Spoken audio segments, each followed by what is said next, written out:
saya ucapkan selamat siang buat saudara-saudari yang terkasih dalam nama Tuhan, Jesus my vision. Kembali lagi, kita akan merenungkan firman Tuhan yang terambil dari dalam kitab Kisah Para Rasul. Kitab Kisah Para Rasul pasal yang ke-17. Pasal yang ke-17 ayat yang ke-21 sampai 23. Saya akan bacakan, saudara-saudari menyimaknya. Adapun orang-orang Athena dan orang-orang asing yang tinggal di situ tidak mempunyai waktu untuk sesuatu selain untuk mengatakan atau mendengar segala sesuatu yang baru. Paulus pergi berdiri di atas Areopagus dan berkata, "Hai orang-orang Athena, aku lihat bahwa dalam segala hal kamu sangat beribadah kepada dewa-dewa.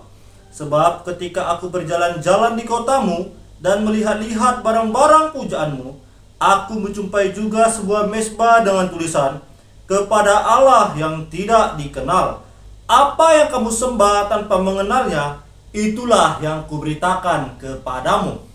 Jelas sekali bahwa sering kali dalam kehidupan kita dipertemukan oleh orang-orang dengan berbagai sikap atau karakter, begitu ya. Ada yang mungkin karakternya itu bagus, tetapi ada juga yang memiliki karakter yang buruk, begitu. Tetapi kali ini kita akan belajar mengenai sisi baik dari sikap orang Athena. Sesuai dengan tema kita pada saat ini, yaitu belajar dari orang Athena, begitu. Jadi, ketika kita melihat orang-orang yang mungkin memiliki karakter yang buruk, kita juga harus melihat sisi positif atau karakter yang baik dari orang tersebut, begitu.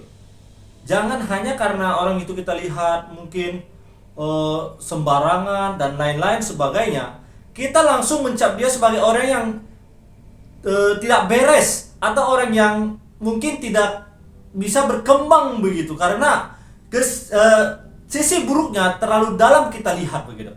Dan kali ini kita akan belajar beberapa hal mengenai orang Athena, begitu. Apa yang dapat kita pelajari dari sikap orang Athena, begitu ya.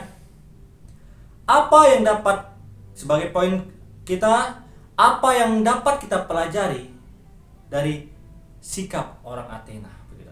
Yang pertama, yang dapat kita pelajari dari sikap orang Athena ialah mereka mau mendengar. Mereka mau mendengar sesuatu pengajaran yang mereka anggap sebagai sesuatu hal yang baru, begitu. Itu ada ayat yang ke-21.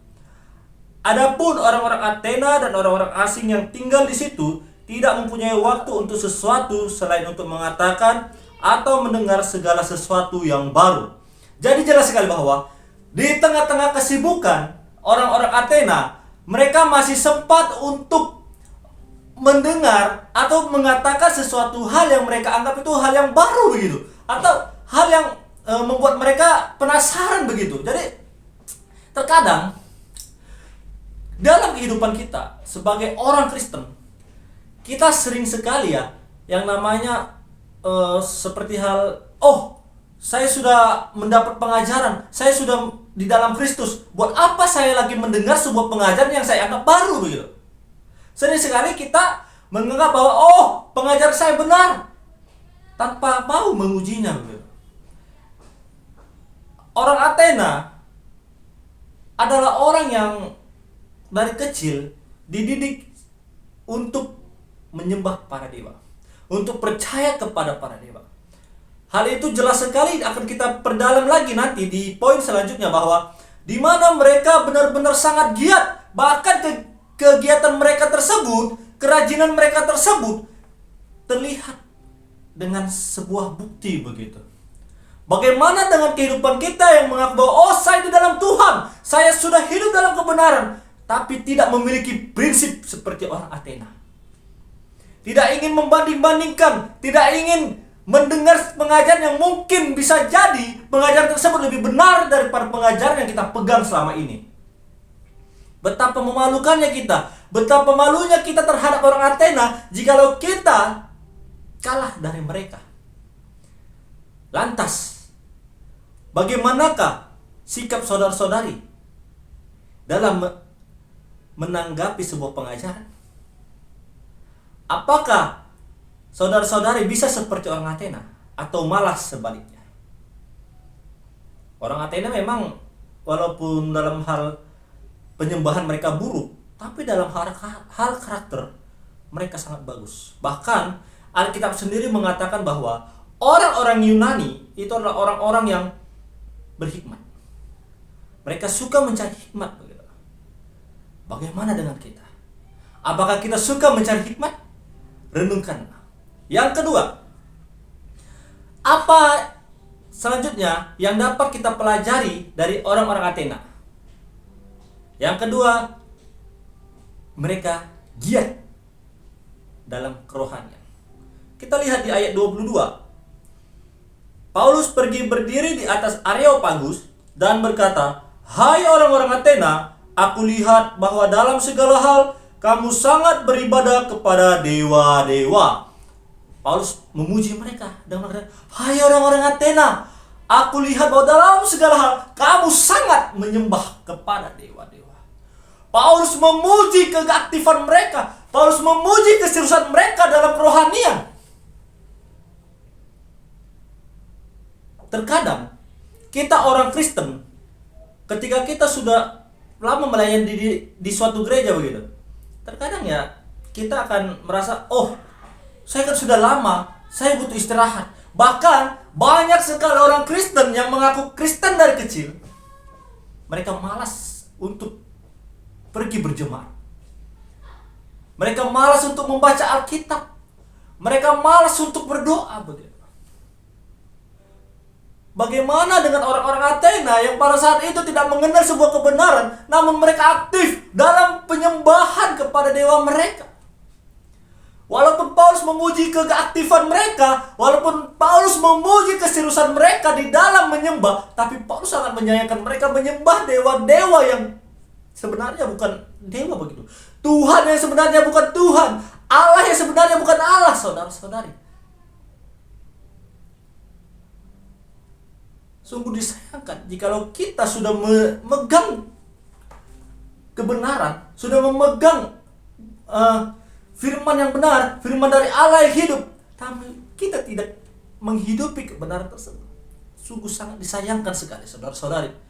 Mungkin kalau orang Athena pada saat itu sudah menerima Alkitab, wah, betapa luar biasanya kekristenan hingga pada saat ini begitu. Bahkan orang Kristen mula-mula pada zaman abad-abad awal begitu, mereka sangat bertekun di dalam Tuhan. Mereka sampai pergi sembunyi ke gua-gua hanya untuk mempertahankan otoritas final di dalam kerohanian kita. Apakah kita tidak ingin melanjutkan tradisi bapak-bapak iman kita begitu? Pahlawan-pahlawan iman yang telah berjuang untuk kebenaran firman Tuhan.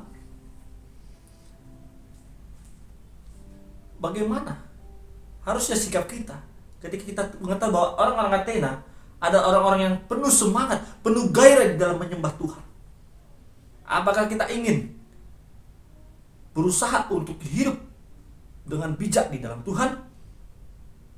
Yang ketiga, tentu kita tidak sembarangan bilang bahwa orang-orang Athena itu adalah orang-orang yang aktif, orang-orang yang sungguh-sungguh dalam menyembah Tuhan. Melainkan mereka tentu memiliki bukti begitu. Apa buktinya? Ayat yang ketiga, tentu ada bukti begitu. Poin yang ketiga, kita lihat di ayat 23 begitu. Sebab ketika aku berjalan-jalan di kotamu dan melihat-lihat barang-barang pujaanmu, aku menjumpai juga sebuah mezbah dengan tulisan, kepada Allah yang tidak dikenal. Apa yang kamu sembah tanpa mengenalnya, itulah yang kuberitakan kepadamu. Jelas sekali saudara-saudari bahwa orang-orang Athena memberikan bukti seperti sesembahan. Mereka memberikan bahwa, oh aku melayani Tuhan, aku hidup bagi Tuhan, aku hidup bagi. Kita seharusnya memberikan bukti bahwa bukti aku hidup di dalam Tuhan, aku melayani Dia dengan kesungguhan. Tuhan tidak menuntut lagi korban, Tuhan tidak lagi menuntut jasmania dari kita, tetapi Tuhan menuntut hati. Keseriusan di dalam melayani Dia adalah hal utama yang Tuhan minta dari kita. Kalau kita yang diminta yang begitu simpel saja tidak bisa, bagaimana kita bisa hidup di dalam Tuhan? Bagaimana kita katakan, oh aku milik Tuhan? Kalau kita tidak bisa memberikan yang terbaik bagi Tuhan. Tuhan hanya meminta persembahkan tubuh saja sebagai persembahan yang hidup kepadanya. Maksudnya bukan berarti kita dipotong. Maksudnya ialah Tuhan ingin dengan tubuh kita, dengan hidup kita, kita melayani Dia, kita memuji Dia, kita memberitakan kebenaran untuk kemuliaan namanya. Sudah siapkah kita untuk hidup bagi Tuhan? Orang-orang Athena yang tidak mengenal kebenaran, mereka sangat menyembah. Mereka memberikan sesembahan-sesembahan. Bahkan di dalam mitologi Yunani, mereka ada begitu banyak dewa. Bahkan ada yang dewa yang mereka tidak kenal begitu. Mereka tidak kenal, namun mereka tetap mempersembahkan kepada itu, sehingga ada pada saat itu mesbah mereka tulis dengan kepada Allah yang tidak dikenal. Itu membuktikan bahwa mereka sangat takut jikalau ada Allah yang terlewatkan dalam penyembahan mereka. Wow. Orang yang salah, orang yang tidak hidup dalam kebenaran, begitu aktifnya. Bagaimana dengan kita? Sudahkah kita siap hidup lebih aktif dari orang-orang Athena? Mari kita bersama-sama hidup melayani Tuhan. Kita bersama-sama mencari sebuah kebenaran yang absolut yang berdasarkan Alkitab Tuhan. Jikalau Anda belum menerima kebenaran, maka carilah. Jika Anda sudah mendapat kebenaran, pertahankanlah. Belilah kebenaran dan jangan menjual.